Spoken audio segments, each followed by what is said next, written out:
Ever share too much and regret it immediately? Let's talk about that today on Stepping Out of Stuck. Whoa. Okay, this is going to be a good one. Welcome to Stepping Out of Stuck. I'm your host, Bonnie Brindle, the Anxiety Avenger. And I'm Ted Simmons, the superhero Shyness. And together we help you to get unstuck. Let's get after it, I think.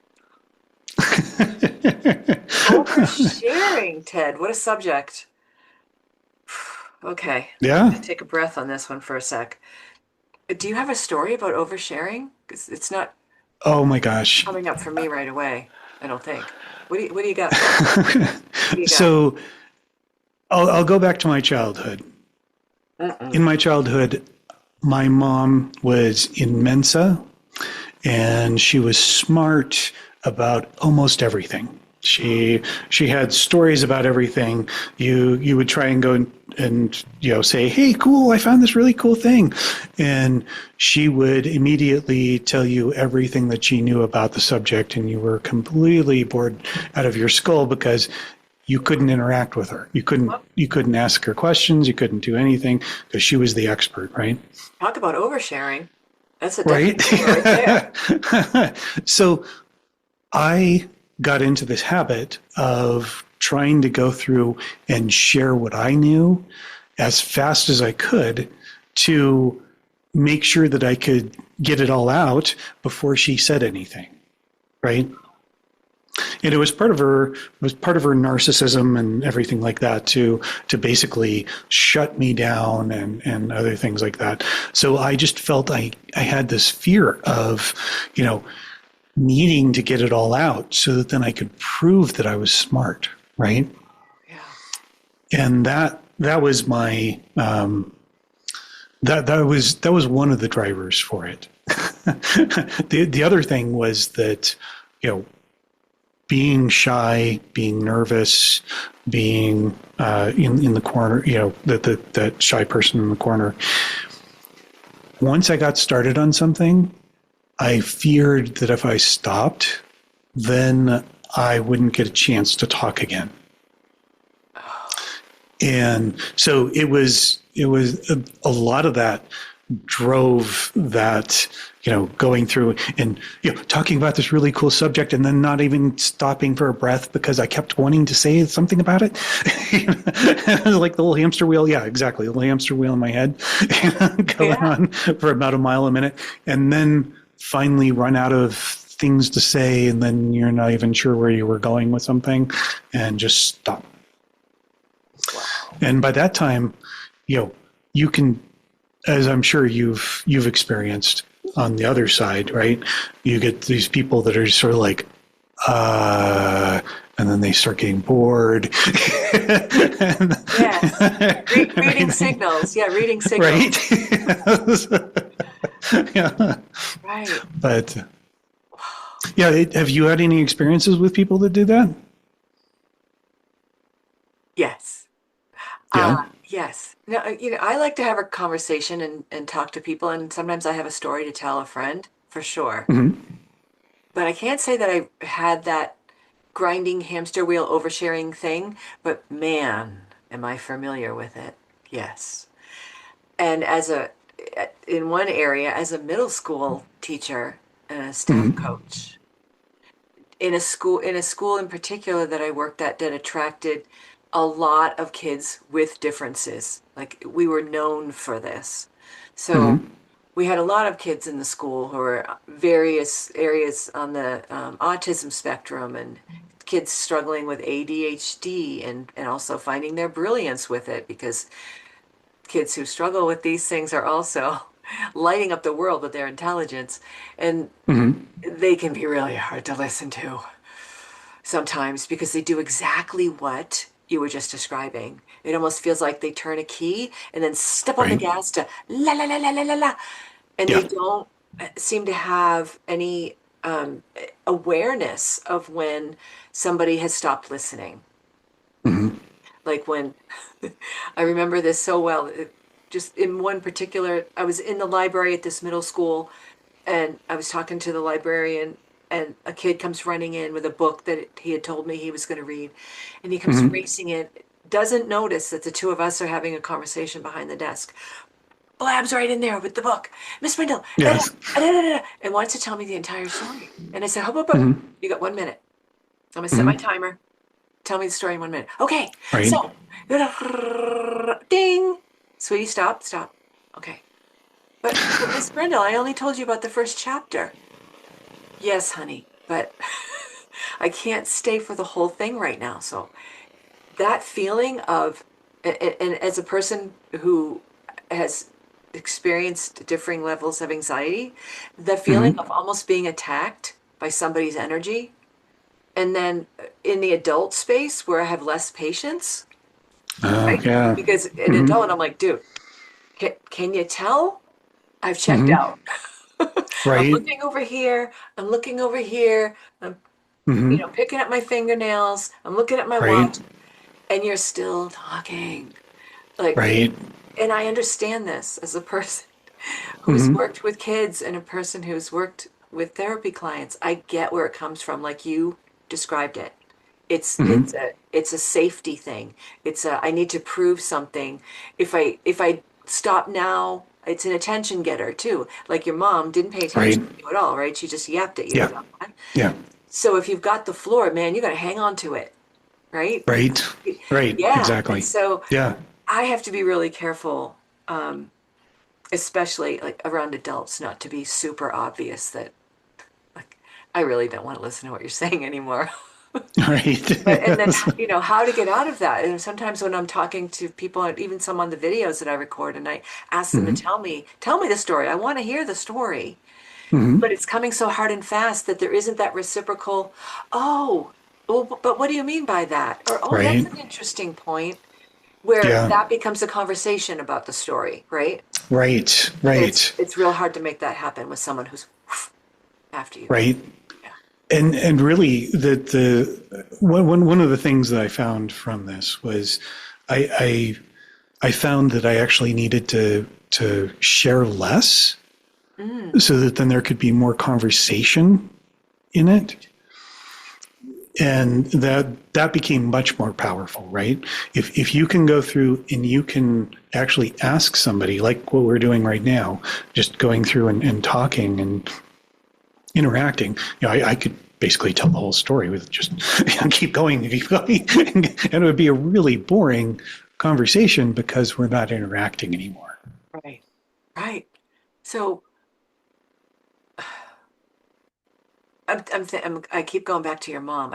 I'm sorry. I can just Hmm. picture how hard that must have been when you Oh come yeah. to your parent and in a different way, instead of being talked over like you were Hmm. and Hmm. expertise thrown in your face. If I would Hmm. come along, I remember in the fourth grade, this is like a weirdest, intense memory, running home from fourth grade with my first geography book, like Hmm. hardcover. I loved it. I thought that was the Yes. coolest thing. I went home, Mom, check this out. And I Hmm. got criticism like, what are you wasting? Don't you have other things to do besides always be in another Right. book? Haven't you read that book 100 times? All Yeah. of the things. So she wasn't trying to compete with me, but there was still the crush, Hmm. right? The crush of excitement, the crush of, I want to share this with Right. you feeling. Yeah. And so I can Yeah. see where that develops from that. Hmm. Like if I get the floor, I can see where, and instead for me, it was just like, screw it. I'm out. Hmm.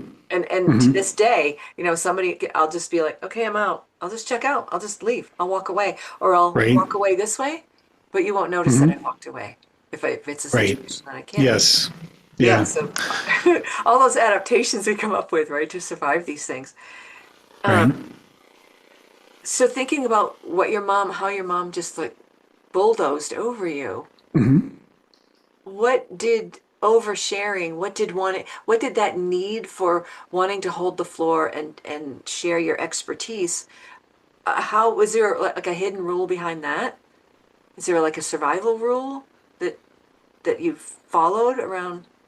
It was all about proving myself, proving that I was smart Mm, and that I could battle against my mom, or prove in a situation that I knew my subject, right?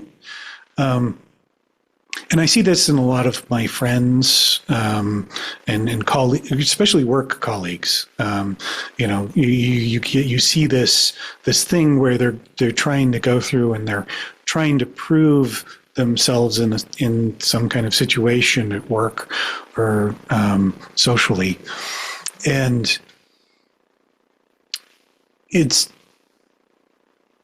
they feel they've succeeded because they've dominated the conversation instead Yeah. of involving the people. And I found that working with this, my special trick as being a manager and a director and other places, other places in my life, was to encourage them to share little bit by little bit. Oh, what about this particular thing? And then they'd only have a certain runway to go with that. And then lead them on to another piece of that conversation and let them share that little segment on that.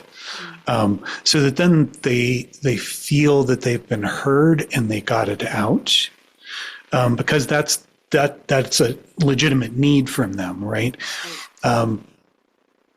And I believe that helped out. Were there any techniques that you found? Well, yeah, I actually, there's kind of a rule, it's kind of a hidden rule for me behind this that I have to Mm-hmm. watch myself for. Okay.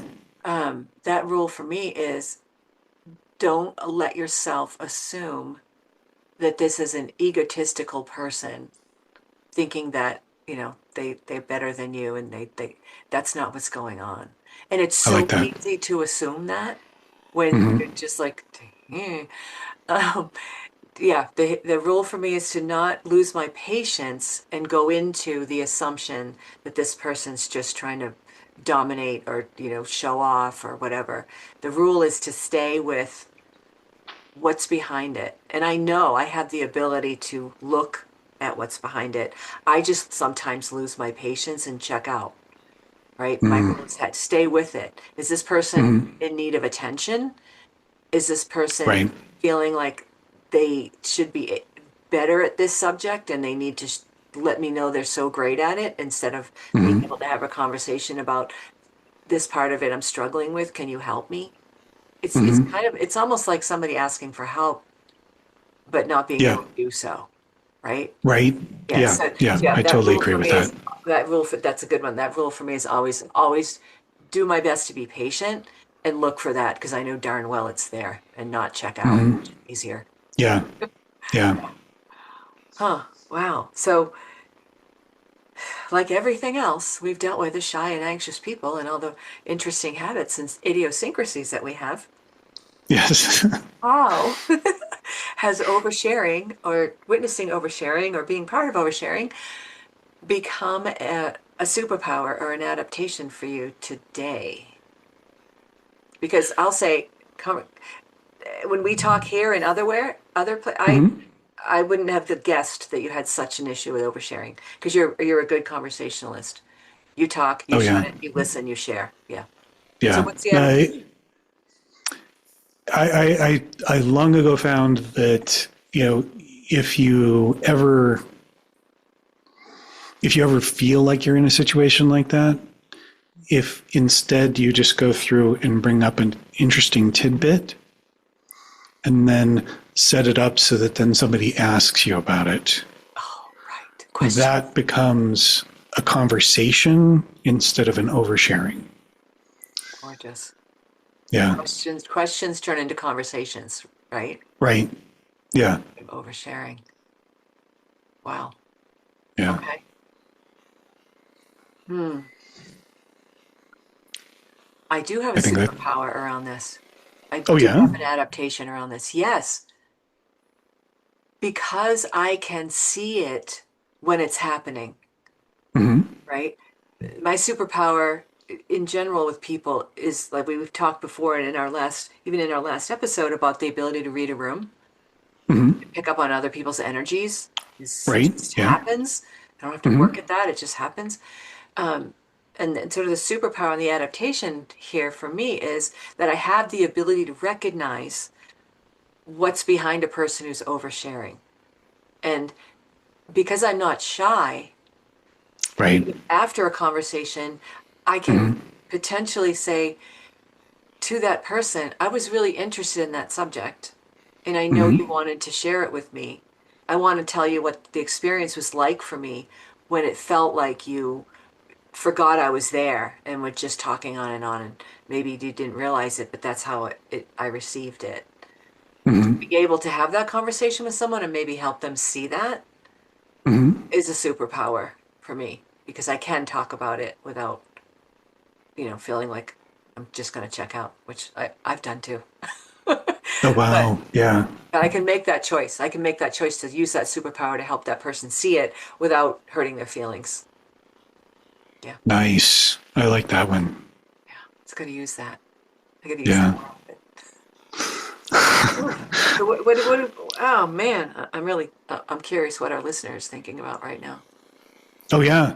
around I this. would love for our listeners to come in and make comments in the thing about their experiences with oversharing and maybe how they've dealt with it, because I'm sure that we're not the only ones that have dealt with it. No, whether oversharing or being overshared too. We've all Yeah. been in one seat or both. Yes, exactly. Yes. Or both. But with that, we should probably wrap this up and say goodbye. All right. Well, as Ted invited, you guys please come in and give us your comments. We want to know what you think about this. Questions you might have. You don't have to reveal, all the people in the scenario that you're discussing, but Oh, please don't. really love to hear, like, yeah, when have you been the oversharer or the overshared too? Because we know we've all been there. So we will see you on the next episode. Thanks for being here.